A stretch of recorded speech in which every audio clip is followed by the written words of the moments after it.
రెండు తెలుగు రాష్ట్రాలకు భారత వాతావరణ శాఖ చల్లటి కబురును అందించింది. రెండు తెలుగు రాష్ట్రాన్ని హీట్ వేవ్ భయపెడుతోంది. చెమటలు కక్కిస్తున్నాడు సూర్యుడు, సుర్రుమనిపిస్తూ ఉన్నాడు. నైరుతి రుతుపవనాలపై వాతావరణ శాఖ కీలక అప్డేట్ని అందించింది. 3-4 రోజుల్లో కేరళకి రుతుపవనాలు ఎంట్రీ ఇవ్వబోతున్నాయంటూ భారత వాతావరణ శాఖ చల్లటి కబురును అందించింది. అయితే జూన్లోనూ తెలుగు రాష్ట్రాల్లో ఎండల తీవ్రత ఉండే అవకాశం, హెచ్చరిక కూడా ఉంది. ఎల్నినో ప్రభావంతో వేడి వాతావరణం తగ్గే సూచనలు తక్కువగా కనిపిస్తున్నాయి. ఉరుములు మెరుపులతో కూడిన భారీ వర్షాలకు అవకాశం ఉంది. గంటకు 40 నుంచి 50 కిలోమీటర్ల వేగంతో ఎదురుగాళ్లతో కూడిన వర్షాలు పడే అవకాశం ఉందని చెప్పి భారత వాతావరణ శాఖ అంచనాలున్నాయి. అయితే ప్రజలు అప్రమత్తంగా ఉండాలి. ఆయా ప్రాంతాల ప్రజలంటూ అలర్ట్స్ అందిస్తూనే ఈసారి కాస్త భిన్నమైన వాతావరణం తెలుగు రాష్ట్రాలు చవిచూస్తున్నాయి. ఒక పక్క భారీ వర్షాలు పడుతూ ఉన్నాయి, ఇంకొక పక్క అదే సందర్భంలో ఉరుములు మెరుపులతో కూడిన వర్షాలు కూడా పడుతూ ఉన్నాయి. ఇటువంటి ఒక విభిన్నమైన వాతావరణం మనకి రెండు తెలుగు రాష్ట్రాల్లో కూడా కనిపిస్తుంది. సో ఎందుకు ఈ సిచ్యువేషన్ ఉంది, ఎటువంటి ప్రభావాలు ఉన్నాయి అండ్ ఏ ప్రాంతాలకు ఎటువంటి సిచ్యువేషన్ ఉంది అంటే వాతావరణ ప్రభావం, వర్ష సూచన ఏ ప్రాంతాల మీద ఏ స్థాయిలో ఉంది, దీనికి సంబంధించి డీటెయిల్గా మాట్లాడుకుందాం. ఆ విజువల్స్ మీరు చూస్తూ ఉన్నారు. ఇప్పటికే కొన్ని ప్రాంతాల్లో వర్షాలు పడుతూ ఉన్నాయి, ఇంకొన్ని ప్రాంతాల్లో ఎండ సెగలు కక్కుతూ ఉంది. మరి ముఖ్యంగా మధ్యాహ్నం 3 అయినా కూడా, మధ్యాహ్నం 3 కాదు రాత్రి 7-8 అయినా కూడా ఎక్కడా కూడా ఆ వేడి ప్రభావం తగ్గట్లేదు. ఏదో మబ్బులు పడుతూ ఉన్నాయి, కానీ అంతలోని భారీ వర్షం అనుకున్న సందర్భంలోనే చిన్న చినుకులు పడి నార్మల్ అయిపోతుంది వాతావరణం.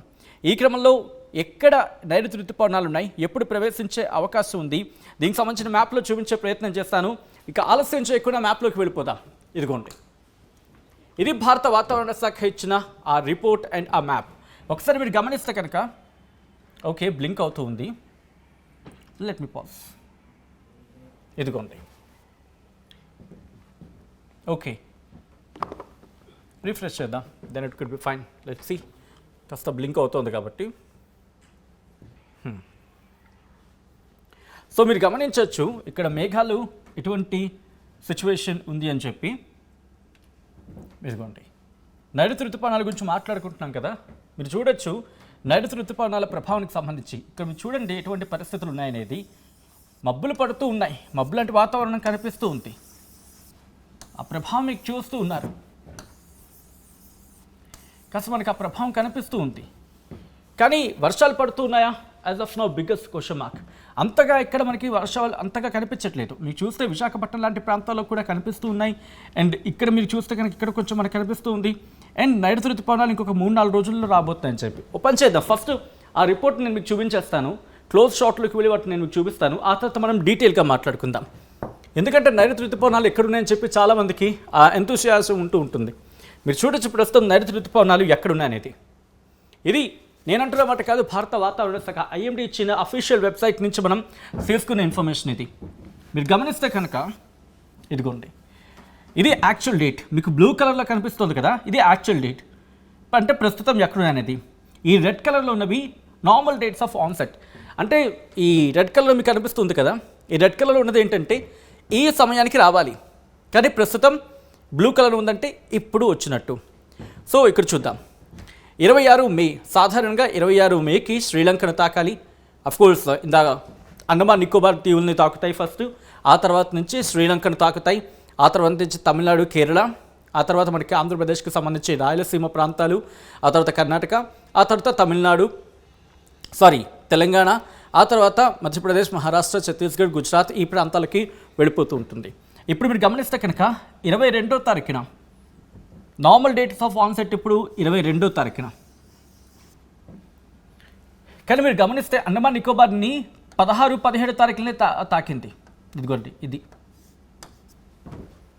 22న సాధారణంగా అయితే, కానీ 16-17 మీరు చూస్తే శ్రీలంకను కూడా ఇదిగోండి, శ్రీలంకను 26 మేకి తాకింది. ఆ ఇంపాక్ట్ అక్కడ ఉన్నప్పుడు కూడా 26ని తాకింది అనేది ఈ భారత వాతావరణ శాఖ చెబుతూ ఉంది. ఆ తర్వాత కంటిన్యూ అవుతూ ఉంది. 1 జూన్ కల్లా, జూన్ 1 కల్లా మన ఇదిగోండి, జూన్ 1కి నేను కాస్త కలర్ మారుస్తాను సో దట్ మీకు ఇంకా క్లియర్గా ఉంటుంది.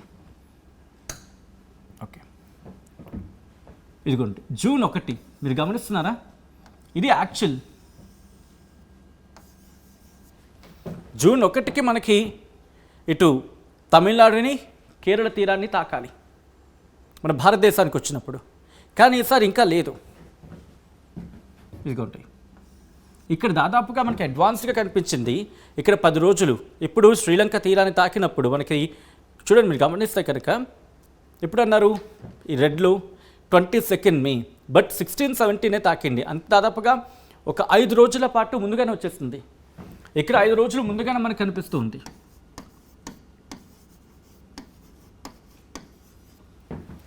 బట్ ఆ తర్వాత 26 మే, ఇదిగోండి 26 మే శ్రీలంకకు సంబంధించి మాట్లాడుకుంటే ఇదిగోండి 26 మే. బట్ శ్రీలంక మీరు చూస్తే 16-17 అన్నారు, 18-22 అన్నారు. ఆ తర్వాత మీరు చూస్తే 30-31. పోనీ ఇవన్నీ పక్కన పెడదాం. జూన్ 1న మన భారతదేశాన్ని తాకాలి. ఈరోజు ఎంత 31 కదా. మీరు చూస్తే ఇంకెక్కడే ఉంది, శ్రీలంకలోనే ఉంది. ఇంకా శ్రీలంకలోనే పరిమితమై ఉంది. సో ఇంకా శ్రీలంక తీరాన్ని మాత్రం, శ్రీలంక ఇంకా ఆ తీరాన్ని దాటి మనకి ప్రవేశించాలి. సో 1వ తారీఖుకి రావాలి సాధారణంగా, కానీ ఇంకొక 3-4 రోజులు అంటున్నారు కాబట్టి పోనీ 31 ఈ రోజు నుంచి 3-4 రోజులు అందరూ అనుకుందాం. అంటే అయితే 3వ తారీఖున లేకపోతే 4వ తారీఖున, 3వ తారీఖున కానీ 4వ తారీఖున కానీ ఇక్కడ ఏది తమిళనాడు అలాగే కేరళ ఈ తీరాన్ని తాకే అవకాశం ఉంటుంది. అండ్ ఇదయిన తర్వాత మీరు గమనిస్తే కనుక జస్ట్ రఫ్ క్లియర్ చేస్తున్నాను సో దట్ ఇంకా క్లియర్ ఉంటుందని చెప్పి. జూన్ 5న మీరు గమనించండి, ఇదిగోండి ఈశాన్య రాష్ట్రాల నుంచి మొదలు పెడితే జూన్ 5వ తారీఖున మన ఆంధ్రప్రదేశ్లోని రాయలసీమ ప్రాంతాన్ని, కర్ణాటకను తాకాల్సి ఉంటుంది. వన్ థింగ్ ఇక్కడ నేను కలర్ మారుస్తాం సో దట్ మీకు కాస్త హైలైట్ అవుతుంది. ఇదిగోండి జూన్ 5వ తారీఖున ఆంధ్రప్రదేశ్ని అలాగే కర్ణాటకను తాకిన తర్వాత జూన్ 10వ తారీఖున తెలంగాణతో పాటు ఉత్తరాంధ్రను తాకుతుంది. ఈ రెండింటిని కాస్త క్లోజ్ అబ్జర్వేషన్లో ఉంచండి. సో మీరు చూస్తే కనుక సో ఇక్కడికే 3-4 రోజులు, అంటే ఇక్కడి నుంచి 3-4 రోజులు అంటే 3వ తారీఖునో లేకపోతే 4వ తారీఖునో ఇక్కడ అడుగుపెట్టింది అనుకుందాం, మన భారతదేశంలోకి అడుగుపెట్టింది అనుకుందాం. 3వ తారీఖునో 4వ తారీఖునో ఇక్కడి నుంచి ఎంత ఉంది, ఒక 2-3 రోజులు లేకపోతే 3-4 రోజులు ఆలస్యం అనుకుందాం. అట్లీస్ట్లో లేస్ట్ కండిషన్స్లో 2-3 రోజులు అనుకుందాం. అంటే ఇటు మన ఆంధ్రప్రదేశ్కి ఎప్పుడు తాకే అవకాశం ఉంది, ఇదే అంచనాలు అయితే 8ని కానీ 9వ తారీఖుని కానీ తాకే అవకాశం ఉంటుంది ఆంధ్రప్రదేశ్ అండ్ కర్ణాటక. తెలంగాణ ఎప్పుడు తాకే అవకాశం ఉంది, ఎందుకంటే ఇక్కడ జూన్ 10న అంటున్నారు కాబట్టి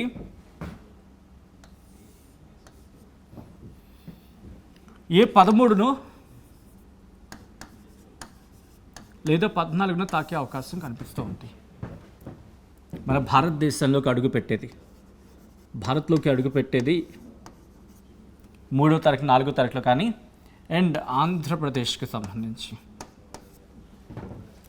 8 లేదా 9వ తారీఖు కర్ణాటకతో కలిపి, అండ్ 13, 14 తారీఖుల్లో తెలంగాణలోకి అడుగుపెట్టే అవకాశం ఇక్కడ మనకి కనిపిస్తూ ఉంది. ఒకసారి క్లోజ్ షాట్లో చూపిద్దాం, ఎందుకంటే ఇక్కడ మనకి క్లియర్గా మీరు చూస్తే కనుక విజిబిలిటీ మనకి క్లియర్గా ఉంది ఇక్కడ. బట్ ఇదే కంపారిజన్ మనం చేస్తే లాస్ట్ ఇయర్తో చూసుకొని లాస్ట్ ఇయర్ కంపారిజన్లో ఒకసారి చూసే ప్రయత్నం చేద్దాం. ఇదిగోండి లాస్ట్ ఇయర్ కంపారిజన్లోకి చూసే ప్రయత్నం చేసినప్పుడు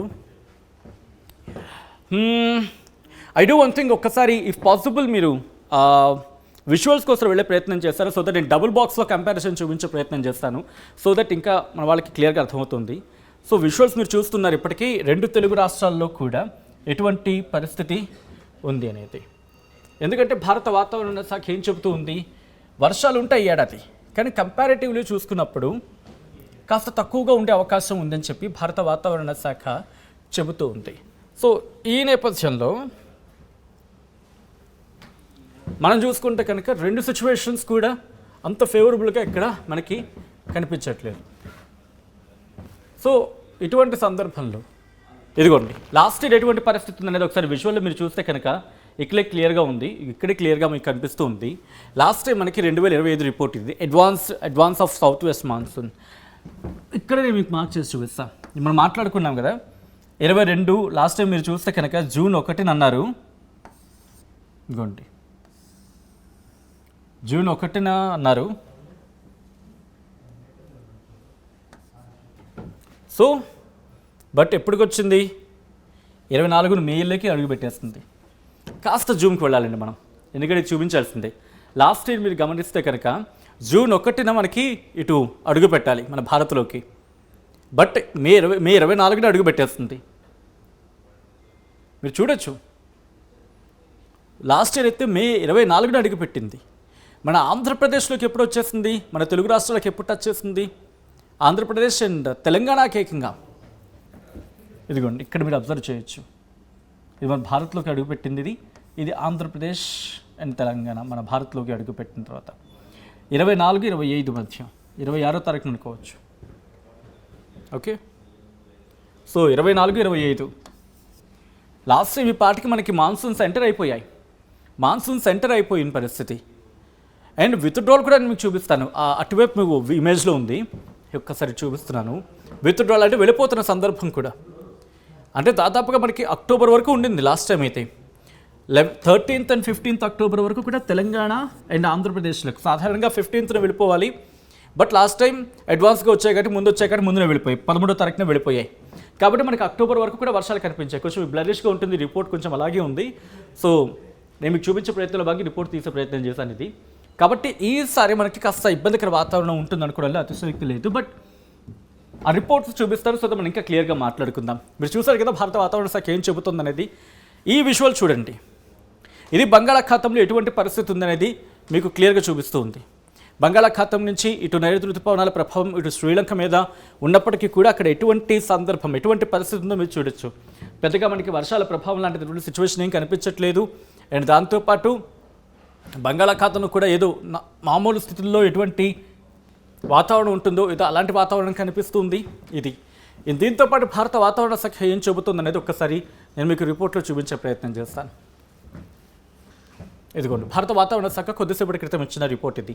అండ్ క్లోజ్లో మీరు అబ్జర్వ్ చేస్తే కనుక the northern limit of monsoon continues to pass through అని చెప్పి ఆ డీటెయిల్స్ ఇచ్చి conditions are favourable for further advancement of south west monsoon. నైరుతి ఋతుపవనాలకు పరిస్థితులన్నీ కూడా అనుకూలంగా ఉన్నాయని చెబుతూని ఇటు ఎక్కడెక్కడి నుంచి వెళ్ళబోతాయంతా చెప్పుకుంటూ వచ్చారు. హెవీ రెయిన్ఫాల్ అని చెప్పి కొన్ని ప్రాంతాలకు భారీ వర్ష సూచనలు జారీ చేయడం జరిగింది, కొన్ని ప్రాంతాలకు అలర్ట్స్ని ఇచ్చిన సందర్భం ఉంది. సో మీరు గమనిస్తే ఒకసారి రిపోర్ట్ నేను కిందకి వెళ్ళి డైరెక్ట్గా ఆ వెదర్ రిపోర్ట్ని చెప్పే ప్రయత్నం చేస్తాను. ఇదిగోండి భారత వాతావరణ శాఖ ఇచ్చిన రిపోర్ట్ ఇది.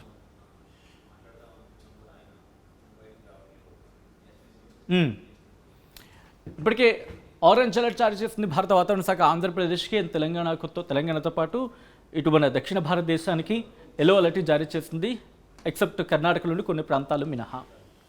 అండ్ ఆ తర్వాత ఇదే ప్రభావం మనకి ఎల్లో అలర్ట్ కంటిన్యూ అవుతుంది, ఆరెంజ్ అలర్ట్ కంటిన్యూ అవుతుంది. ఇటు ఆంధ్రప్రదేశ్కి అండ్ తెలంగాణ కూడా ఎల్లో అలర్ట్ అనేది కంటిన్యూ అవుతూ ఉంది. అండ్ ఎల్లో అలర్ట్ కంటిన్యూ అవుతుంది, 3వ తారీఖు 4వ తారీఖు కూడా ఎల్లో అలర్ట్ కంటిన్యూ అవుతుంది. అండ్ ఇదే పరిస్థితి మనకి 4వ తారీఖు వరకు కూడా కంటిన్యూ అవుతూ ఉంది. సో వాళ్ళ అంచనాల ప్రకారం, భారత వాతావరణ శాఖ అంచనాల ప్రకారం 3వ తారీఖు అంటే 3-4 రోజుల్లో ఎంటర్ అవుతుందని చెప్తున్నారు. కాబట్టి ఆ రిపోర్ట్ను కూడా చూపిస్తాను నేను. ఇది కూడా భారత వాతావరణ శాఖ చెబుతున్న రిపోర్ట్ ఇది. అదిగో నైరుతి ఋతుపవనాలు ఉత్తర పరిమితి పయనం అంటూ మే 30, 2026 నాటికి 10 డిగ్రీల ఉత్తర అక్షాంశం, 60 డిగ్రీల తూర్పు రేఖాంశం, 9 డిగ్రీల ఉత్తర అక్షాంశం, 65 డిగ్రీల తూర్పు రేఖాంశం, ఇవన్నీ టెక్నికల్ వర్డ్స్ వారు చెప్పుకొచ్చారు. రాబోయే 3-4 రోజుల్లో నైరుతి ఋతుపవనాలు నైరుతి మరియు ఆగ్నేయ అరేబియా సముద్రంలోని మరికొన్ని ప్రాంతాలు, లక్షద్వీప్ దీవులు, కేరళ మరియు తమిళనాడులోని కొన్ని ప్రాంతాలు, నైరుతి పశ్చిమ మధ్య, తూర్పు మధ్య, అలాగే ఈశాన్య బంగాళాఖాతంలోని మరికొన్ని ప్రాంతాలు మరియు ఆగ్నేయ బంగాళాఖాతంలోని మిగిలిన ప్రాంతాల్లో మరింత విస్తరించడానికి పరిస్థితులు అనుకూలంగా ఉన్నాయి. విదర్భ మీదుగా ఉన్న ఉపరితల ఆవర్తనం నుంచి దక్షిణ ఛత్తీస్గఢ్, దక్షిణ ఒడిశా, ఉత్తర కోస్తా ఆంధ్రప్రదేశ్ మరియు పశ్చిమ మధ్య బంగాళాఖాతం మరియు దాన్ని ఆనుకుని ఉన్న వాయువ్య బంగాళాఖాతం మీదుగా తూర్పు మధ్య బంగాళాఖాతంలో ఉన్న ఉపరితల ఆవర్తనం వరకు ఒక ద్రోణి సగటు సముద్ర మట్టానికి 0.9 కిలోమీటర్ల ఎత్తులో విస్తరించి ఉంది. దక్షిణ ఒడిశా తీరం వాయువ్య బంగాళాఖాతంలో సగటు సముద్ర మట్టానికి 0.9 కిలోమీటర్ల ఎత్తులో ఉన్న ఉపరితల ఆవర్తనం పై ద్రోణితో విలీనమైంది. తూర్పు మధ్య బంగాళాఖాతం మరియు దానికి ఆనుకుని ఉన్న ఈశాన్య బంగాళాఖాతం ప్రాంతంపై ఉన్న ఉపరితల ఆవర్తనం నుంచి పశ్చిమ మధ్య బంగాళాఖాతం మీదుగా శ్రీలంక తీరాన ఆనుకుని ఉన్న నైరుతి బంగాళాఖాతం వరకు సగటు సముద్ర మట్టానికి 4.5 నుంచి 8.8 కిలోమీటర్ల మధ్యలో ద్రోణి విస్తరించి ఉందని చెప్పి భారత వాతావరణ శాఖ చెబుతూ ఉంది. సో ఈ ప్రభావంతో మీరు చూడొచ్చు, సాధారణంగా నైరుతి ఋతుపవనాలు అనగానే ఎలా ఉండాలి మనకి, భారీగా వర్షాలు ఉంటూ ఉండాలి, ఆ క్లైమేట్ మనకి కనిపిస్తూ ఉండాలి. ఇదిగోండి ఇక్కడ మీరు చూడొచ్చు ఎటువంటి పరిస్థితి ఉందని చెప్పి. అంటే నార్మల్గా ఎంత వేడి వాతావరణం ఉన్న సందర్భంలో ఎటువంటి పరిస్థితులు ఉంటాయో మనకు తెలుసు, కానీ అలా కాకుండా ఏదో నార్మల్ వెదర్ లాగే మనకు కనిపిస్తుంది. అంటే మేఘాలు కనిపిస్తున్నాయి, మేఘావృతమై ఉంటుంది, అండ్ ఉపరితల ఆవర్తనాలు ద్రోణుల ప్రభావం మనకు కనిపిస్తుంది తప్ప ఎగ్జాక్ట్గా ఇక్కడ ఈశాన్య ఋతుపవనాల ప్రభావానికి సంబంధించి గాలుల ప్రభావం మీరు చూడొచ్చు, ఋతుపవనాల ప్రభావం మనకు కనిపిస్తుంది. బట్ వర్షాల గురించి as of now the biggest question mark. So మొత్తంగా అయితే మాత్రం భారత వాతావరణ శాఖ అంచనాల ప్రకారం 2-3 రోజుల్లో కాకుండా 3-4 రోజులు పట్టే అవకాశం ఉంది ఇటు నైరుతి ఋతుపవనాలు మన భారతదేశానికి చేరుకోవడానికి. ఆ తర్వాత వర్షాలు పడే అవకాశం ఉంది. బట్ కంపేర్ చేసుకున్నప్పుడు గత ఏడాది అంతకు ముందు ఏడాదితో పోల్చుకుంటే కొన్ని రిపోర్ట్స్ ఏం చెప్తున్నాయంటే 2017 నుంచి ఇప్పటి వరకు ఉన్న వర్షపాతంతో పోల్చుకుంటే ఈ ఏడాది కాస్త తక్కువ వర్షపాతం నమోదే అవకాశం ఉన్నాయని చెప్పి కొన్ని రిపోర్ట్స్ చెప్తూ ఉన్నాయి. But we have to wait and see ఈ ఎల్నినో ప్రభావం ఏ మేరకు ఉంటుంది అండ్ వాటిని ఎదుర్కోవడానికి ప్రభుత్వాలు ఎలా సిద్ధం కాబోతూ ఉన్నాయి అండ్ రైతులు కాస్త సంసిద్ధంగా ఉండాల్సిన సందర్భం కనిపిస్తుంది. అండ్ గుర్తుపెట్టుకుంటే ఇప్పటికీ నీటి కష్టాలు 2 తెలుగు రాష్ట్రాలు ఎదుర్కొంటూ ఉన్నాయి. ఇప్పుడు పడే ప్రతి చుక్కని ఇలా దోసిట పట్టుకొని కాపాడుకోవాల్సిన పరిస్థితి. చినుకు పడిందా ఏదో సంబరం చేసుకునే పరిస్థితి నుంచి ఆ సంబరాన్ని నెక్స్ట్ మనం దాచుకునేంత వరకు కూడా మనం ఒడుసు పట్టుకోవాల్సిన ఏడాది. కాబట్టి ఈ విషయాన్ని ఇక్కడితో వదిలేకుండా మిగిలిన వారు కూడా షేర్ చేసే ప్రయత్నం చేయండి. సో దట్ వాటర్ని కాపాడుకునే ప్రయత్నం చేయండి. ఈసారి వర్షాలు కాస్త తక్కువగా ఉండే అవకాశాలు కనిపిస్తూ ఉన్నాయని చెప్పి ఇలా ఎక్స్పర్ట్స్ చెప్తున్న సందర్భంలో